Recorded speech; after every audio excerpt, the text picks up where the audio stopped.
Shalom, selamat pagi jemaat dikasih Tuhan. Kembali kita berjumpa dalam renungan pagi. Mari pagi hari ini kembali saya mengajak kita semua untuk merenungkan firman Tuhan. Sebab melalui firman Tuhan hidup kita akan terus dibangun.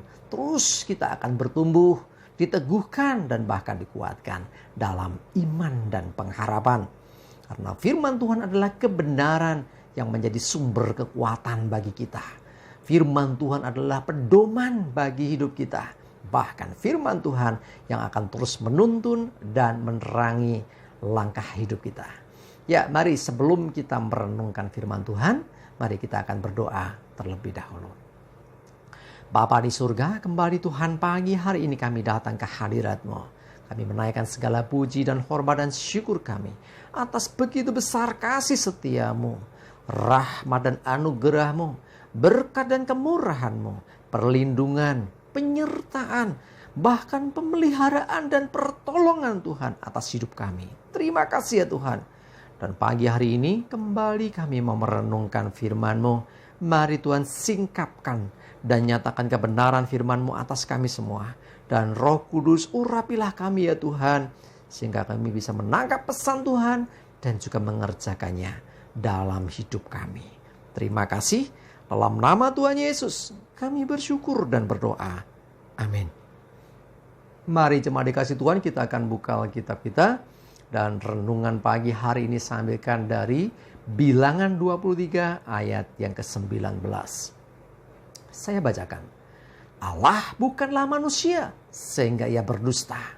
Bukan anak manusia sehingga ia menyesal. Masakan ia berfirman dan tidak melakukannya? Atau berbicara dan tidak menepatinya? Ya, jelas sekali walaupun ini pertanyaan, tetapi sesungguhnya jawabannya pasti. Bahwa Tuhan pasti melakukan dan menepati apa yang Dia firmankan atau janjikan.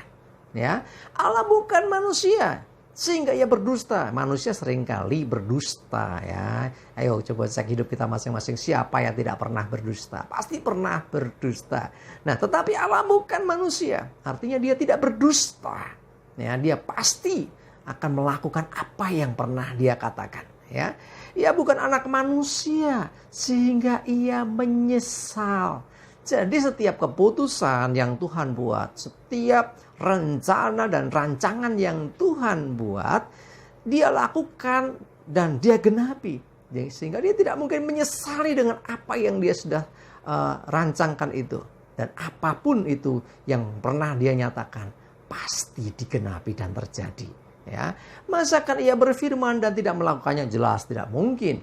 Atau berbicara dan tidak menepatinya? Tidak mungkin Tuhan seperti itu. Kita percaya Tuhan pasti menggenapi. Termasuk misalnya sebagai contoh di Alkitab kita. Janji tentang Mesias. Ya, dinubuatkan sejak zaman Adam loh. Ya, keturunan perempuan itu akan meremukkan kepala ular dan sebagainya. Itu kan nubuatan. Tentang siapa? Tentang Yesus Kristus. Nah, jadi jaraknya ribuan tahun. Tetapi itu pun digenapi. Ya, jadi kita nggak perlu ragu lagi dengan firman Tuhan. Karena itu jadikan firman Tuhan ini jadi pegangan kita. Jadi pedoman bagi hidup kita. Bahkan firman Tuhan itu banyak sekali jawaban bagi hidup kita. Firman Tuhan menjawab akan setiap pergumulan kita. Ya, ketika kita ada masalah apa, ada pergumulan apa, firman Tuhan adalah jawaban dari semuanya. Karena itu, jadikan firman Tuhan pedoman bagi hidup kita. Ya, jangan pernah meragukan. Sekalipun, kadang-kadang kita nggak mengerti apa yang dimaksudkan firman Tuhan. Kadang-kadang kita nggak paham. Kadang-kadang kita nggak bisa nangkep. Bahkan kita berpikir, wah ini nggak masuk akal. Sekalipun tidak masuk akal bagi kita. Tetapi bagi Tuhan tidak ada yang mustahil. Artinya Tuhan sanggup menggenapi dan melakukan apa yang Dia firmankan. Jadi ketika Tuhan berfirman, Tuhan nyatakan janjinya. Dan sekalipun itu tidak bisa masuk dalam pikiran kita. Karena wah ini terlalu besar, terlalu luar biasa. Tetapi itulah Tuhan. Dia sanggup melakukan segala perkara. Dan apa yang Dia firmankan pasti digenapi. Ya, memang kadang kita tidak bisa mengerti kapan. Ya, karena Tuhan bertindak menurut waktunya. Dan Tuhan juga bertindak dengan caranya sendiri untuk menggenapi apa yang Dia sudah janjikan. Yang penting bagian kita sekarang. Kalau bagian Tuhan pasti Dia genapi. Nah, bagian kita adalah percayai apa yang dikatakan firman-Nya. Ya, apa yang dikatakan oleh Tuhan. Percayai. Yang kemudian mulai taati apa yang Tuhan nyatakan. Dan tetaplah setia. Nah, ini PTS ya. Percaya, taat, setia. Pegang setiap firman Tuhan dalam hidup kita. Karena kita percaya bahwa firman Tuhan inilah kebenaran. Yang namanya kebenaran tidak tidak butuh pembelaan. Tetapi bagian kita ini adalah mempercayai saja apa yang dikatakan Tuhan.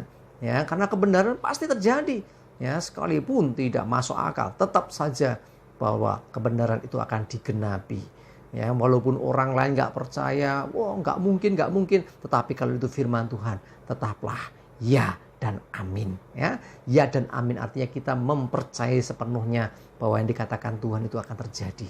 Nah, ketika kita selalu pegang firman Tuhan dan menjadikan firman Tuhan ini menjadi pedoman bagi hidup kita, maka hidup kita akan senantiasa ada dalam kebenaran. Dan sekali lagi, kalau kita pegang kebenaran firman Tuhan, maka akan ada kuasa Tuhan yang menyertai hidup kita. Ya, jadi jangan heran ketika engkau pegang firman Tuhan, banyak perkara-perkara ajaib, perkara-perkara yang tidak masuk akal, perkara-perkara yang dahsyat terjadi. Karena apa? Karena firman Tuhan yang akhirnya digenapi dan terjadi atas hidup kita. Mari jemaat dikasih Tuhan, apapun pergumulanmu, firman Tuhan adalah jawaban. Selalu perkatakan, baca firman Tuhan, renungkan, dan mulai lakukan apa yang diperintahkan dari firman itu. Maka kuasa Tuhan akan menyertai hidupmu, dan kuasa Tuhan juga akan nyata dalam hidupmu. Sehingga mujizat dan perkara-perkara ajaib akan terjadi. Biar semuanya bagi kemuliaan nama Tuhan. Amin. Kita berdoa. Bapa di surga, terima kasih Tuhan untuk firman-Mu hari ini. Bahwa sungguh bahwa apa yang Engkau sudah firmankan, apa yang Engkau janjikan, pasti digenapi dan terjadi. Dan Engkau bertindak menggenapi menurut waktu dan cara-Mu ya Tuhan. Bagian kami adalah mempercayai setiap perkataan Tuhan. Dan kami percaya bahwa tidak ada yang mustahil bagi-Mu ya Tuhan. Bahwa Engkau sanggup melakukan segala perkara yang sudah Engkau nyatakan bagi kami melalui firman-Mu. Terima kasih Tuhan. Kami juga menyerahkan seluruh hidup kami senantiasa dalam pimpinan, perlindungan dan penyertaan-Mu ya Tuhan. Jauhkan dari hidup kami segala mara bahaya dan celaka, segala penyakit dan segala yang dari si jahat. Biarlah damai sejahtera Tuhan, berkat Tuhan senantiasa menyertai hidup kami semua. Terima kasih. Di dalam nama Tuhan Yesus kami bersyukur dan berdoa. Amin. Mari jemaat dikasih Tuhan, tetaplah semangat terus, maju terus dalam iman dan pengharapan. Tuhan Yesus memberkati kita semua. Amin.